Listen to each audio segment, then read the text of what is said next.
Hey everybody, it's Greg from Park Journey here. Hope you're all doing all right. So today we've got a rather large update for you from Six Flags Magic Mountain. We were out there on Saturday for the Flavors of the World Food Festival, which is actually really great. We actually only ended up using one of our two tasting cards, so we're going to definitely plan on going back before that event ends on August 13th. The gaming house that is out back by Apocalypse in the Underground is now open as well, so we'll take a walk through there.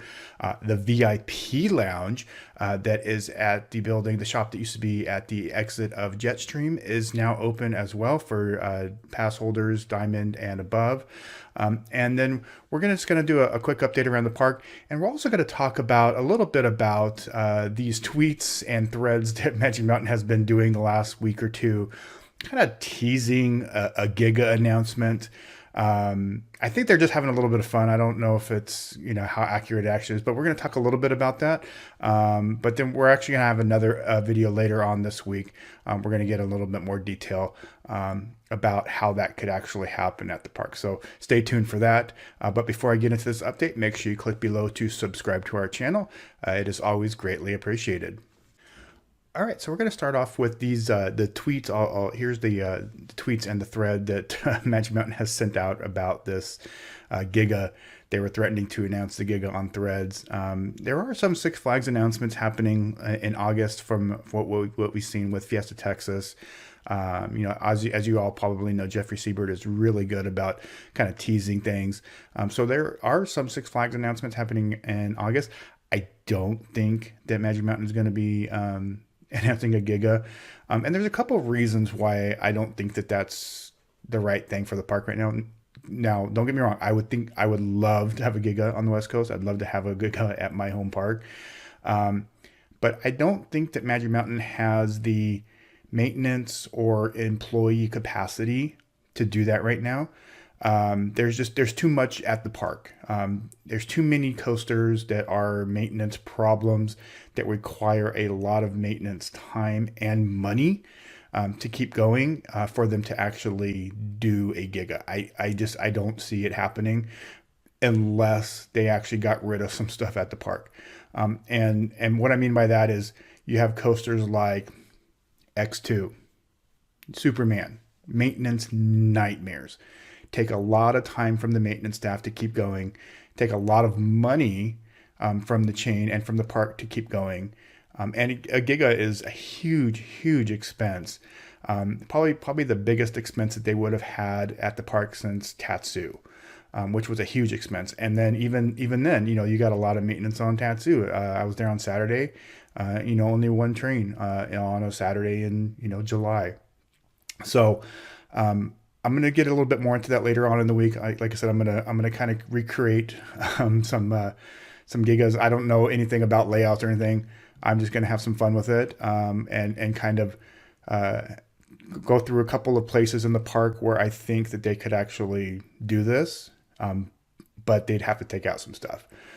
So I'm probably going to make some people mad with this video, but I'm already kind of recreating them in Planet Coaster, and then I'll kind of share those, and then we'll talk a little bit more about it later on this week. But again, I don't think that it's going to happen. There's definitely some stuff happening at the old turnaround for Tidal Wave. There's definitely something going on over there. Whether it's I think I've commented on previous videos that I think that a splash battle or a aqua tracks like Aquaman at Six Flags over Texas would be perfect for that park, because the park does need more water attractions. But we'll see. We'll see what happens. But I think the park is just having a little bit of fun on social media, which honestly, for me, that's actually good to see. The park actually having a little bit of fun on social media, to be honest with you, even though I don't think it's going to actually happen. All right, so let's get into the actual update here from the Flavors of the World Food Festival and all the other stuff going on at the park. All right, so heading into the park here. As I mentioned, I was there on Saturday.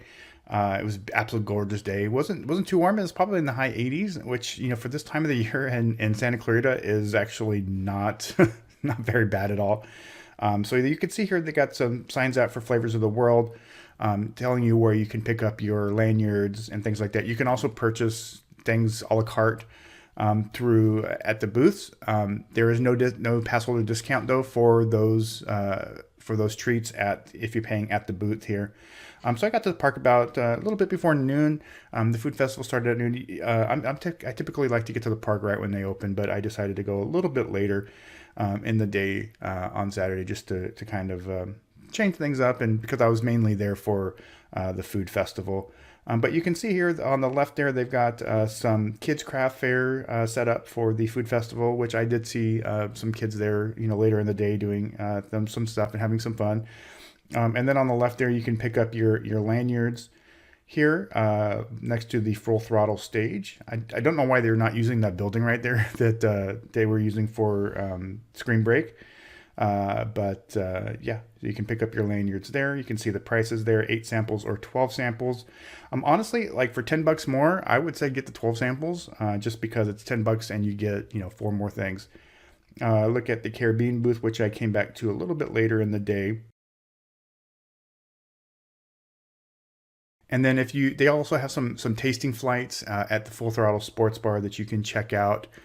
Some different things, which we'll share some images of that. But you can see they got some nice flags and different things around, which is nice. So they got some decorations, and the food festival is really kind of just from Full Throttle to just before Goliath. So it's not really a huge footprint. I'm pretty sure that they're cooking everything in the Full Throttle Sports Bar kitchen and then just moving them out to the carts, which is fine. I don't have a problem with that at all. So I'm pretty sure that's probably why the booths are in that area. You can also pick up your lanyard here right next to Bugs Bunny World here, which is where I actually picked mine up. So I just had a code, went up there, scanned my code, picked up my stuff, and then went and enjoyed my food. Hey everybody, we're here at Magic Mountain for the Flavors of the World Food Festival today. About to try our first treat, the toasted ravioli, which looks really yummy. So right here in front of Golden Bear, you can hear Italian music. There's also the China booth and the Korea booth in this particular area. And then we'll move on to some other ones throughout the afternoon. All right, everybody, so I just tried the pot stickers and the pork bun from China. Both were absolutely fantastic. The pork bun was definitely different. It wasn't pre-filled. They put in the pork. They have the bun, and then you'll see in the picture.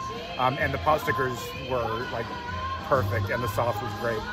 Definitely recommended. Hey everybody, so I just tried the gyro from the Greece booth. The meat was really good.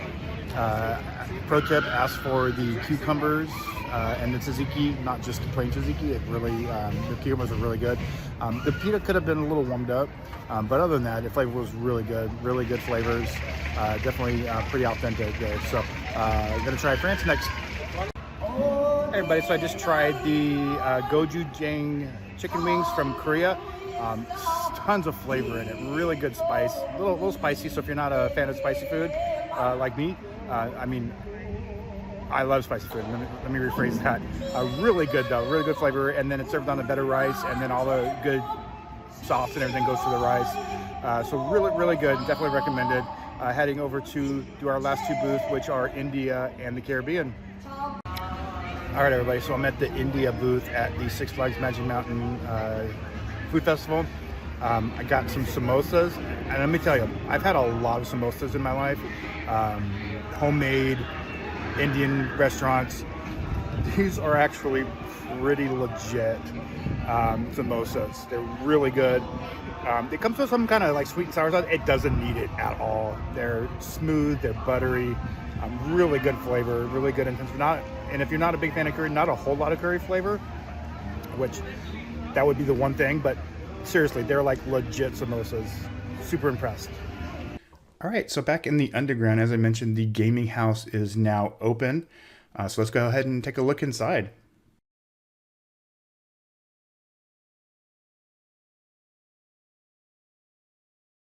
So inside, the lighting is actually really cool. Obviously air conditioned, and then you have the games. Look like most everybody was playing FIFA here on the couches here on the TVs. But I really like what they've done with this space. It's been closed for a while. It was a store previously, and then after Apocalypse opened, it was a store as well, and you had to exit through the gift shop type thing. But yeah, it's a pretty good setup here. And then over on the right here, they've got some computers set up as well. So they actually have quite a few places where you can play. And you can see, I mean, it's, pretty full here for a Saturday afternoon, when the park is, rather busy. But it's a nice place to kind of come and chill and relax and play some games. So yeah, they also got a couple of tables in here and things like that. So yeah, I actually really thought it was really well done. I didn't stay too long in there. In addition to that, the new VIP area, the VIP lounge is open, which is fantastic. I actually went in there for a bit. So here you can see you can get your cups. They got some charging things. So if you have your phone in the cord, you can charge your phone here. Some nice couches to sit at, some decorations. I think I would have liked a little bit more of the lighting like they had at the gaming lounge. But this was still great. They got a foosball table, some bar stools, things like that. Just really chill. There's an employee in there that kind of tells you, what you get and things like that. They've got cookies and snack bars and things like that, and you can come in and get whatever you want. They've also got Coke products in cans and then filtered water here as well, so you can come in and fill up your bottle with water there. And you could come in and out of the lounge all day. And there's also massage chairs in there. I took a 15-minute massage in the massage chair, and it was great. And as you saw there, the entire Samurai Summit was actually closed while I was there. Even the stairs over by Tatsu, they had a barrier there. So I'm not quite sure why. But yeah, so I did hear Superman testing later on in the day, but I don't know if it ever happened. There was a power outage at the park the day before my visit, so it could have been something to do with that. As I mentioned, there is something kind of going on in this area. You can see some more stuff being added, some kind of work being done there. I don't know what it is. I don't know what's going on, but we'll probably see. Hopefully, maybe those August announcements, maybe there will be an announcement for Magic Mountain. But this is not the spot for a Giga, so I don't think that is actually part of whatever that is they're doing. As I mentioned, I think a splash battle or a Aqua Tracks like Aquaman would be absolutely perfect. All right, everybody, that's going to wrap it up for our update from Six Flags Magic Mountain. Hope you enjoyed that. As I mentioned, we'll have another update later on this week. I'm having a little bit of fun with it. We're going to kind of expand on those Giga rumors that I don't think are happening, but that doesn't mean we can't have some fun with it and try to recreate where maybe a Giga coaster could show up at the park. We'll see. We'll see what happens. All right, everybody, take care, and we will talk to you soon.